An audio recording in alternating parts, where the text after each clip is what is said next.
I don't think that some people keep in mind with debt, it's not only the tuition, it's the cost of living. So if you're moving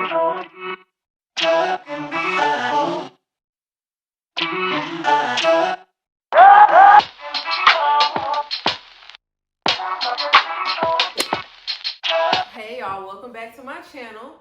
So today's video is going to be all about how I chose the 15 schools that I applied to. This is going to be more of just a talk through of me talking through my mindset, not really necessarily tips. So if you're interested, keep watching.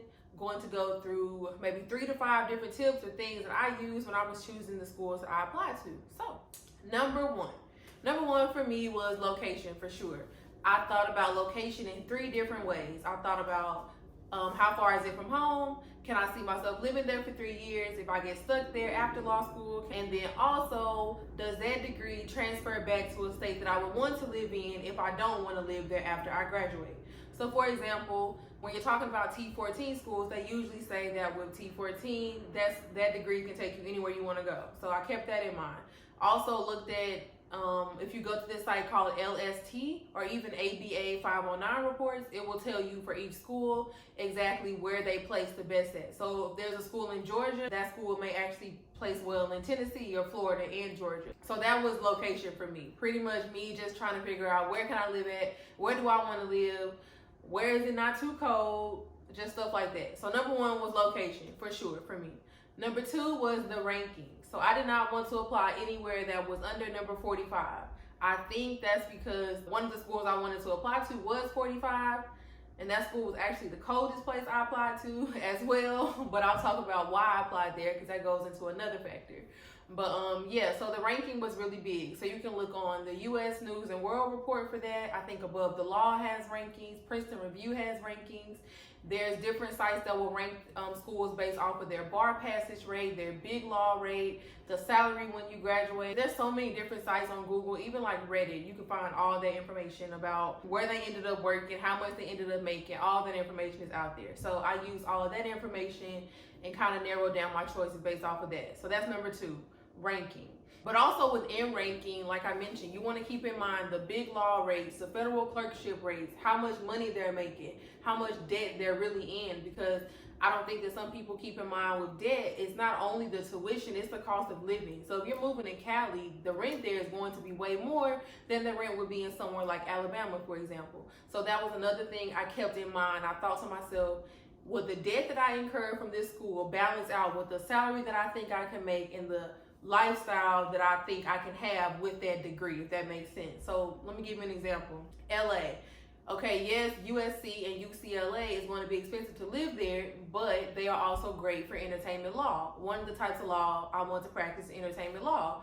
So I thought, okay, well, if I end up being an entertainment lawyer, then the debt that I would incur from living in LA and paying the tuition would balance out for me. May not be the same for you. So that's why I didn't mind for certain schools branching out and applying, even though their tuition was higher, even though the cost of living was higher, because I thought about the salary that I would have afterwards. So that was another factor for me. Also keeping in mind with the ABA 509, it'll break down, like, let's say you want to practice big law, or you don't want to practice big law, or you want to do public service. ABA 509 and that LST website, which I'll link all of these down below, all of those websites will break down to you different percentages of how many people work in big law. It'll go into literally like 50 to 100 employees. It'll break down how many people from that law firm that graduated in that year work in those types of firms. It'll break down how many people live in Georgia, how many people live in Emory, how many people pass in Emory, how many people live in Tennessee, how many people live in Florida, how many people pass the bar in Georgia, how many people pass the bar in Florida. Like, there are reports that will literally break down every single thing you want to know about a school, I swear.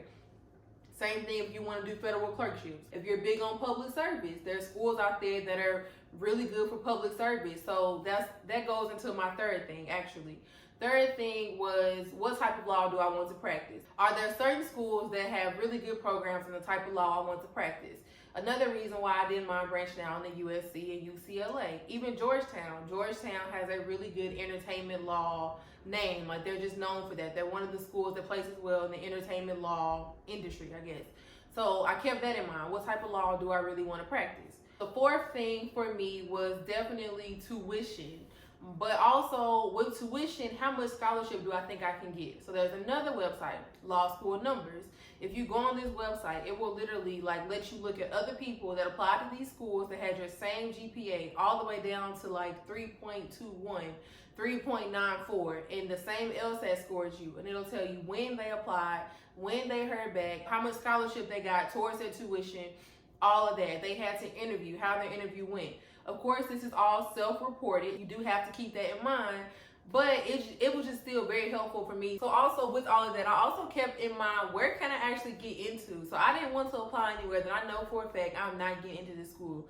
People always say, shoot your shot. And I did shoot my shot with some schools, but I did not apply to like Harvard, Yale, and Stanford. It wasn't reasonable given my GPA and my LSAT, so I just didn't do that. So that's another thing too, the Law School Numbers will help you with. Even being on Reddit, being in these Facebook groups, things like that. It'll be other people on there that have similar numbers to you. Besides that, I mean, honestly, it was just really based off of what felt good. To be honest, I think that's a big thing people don't consider. You have to live here for 3 years. You have to go to that school for 3 years. You need to like the people that you're around. You need to like the city you're living in. You need to like the culture of that city, the environment, the weather, the nature, all of that. So that was a big thing, cultural fit for me. To recap, it was location, ranking, how they placed where I wanted to live, the cultural fit, and then if I thought I could really get in. Those were the big 5 things for me. I would just really say that when you're doing this, just really do your research. Keep in mind where you want to live, where you want to practice, what type of law you want to practice, what type of law firm you want to work in. Do you like to be hot or cold? Do you like to be around this type of person or that type of person? Just keep all that in mind, really. But if you have any questions or comments, anything that I did not cover, definitely leave me some comments, questions down below. I'm happy to answer, happy to help, happy to tell you if I got into those schools. I really want to do another video on it, but if you ask me, I'll let you know. Yep, that's pretty much it. So don't forget to subscribe and like. Bye.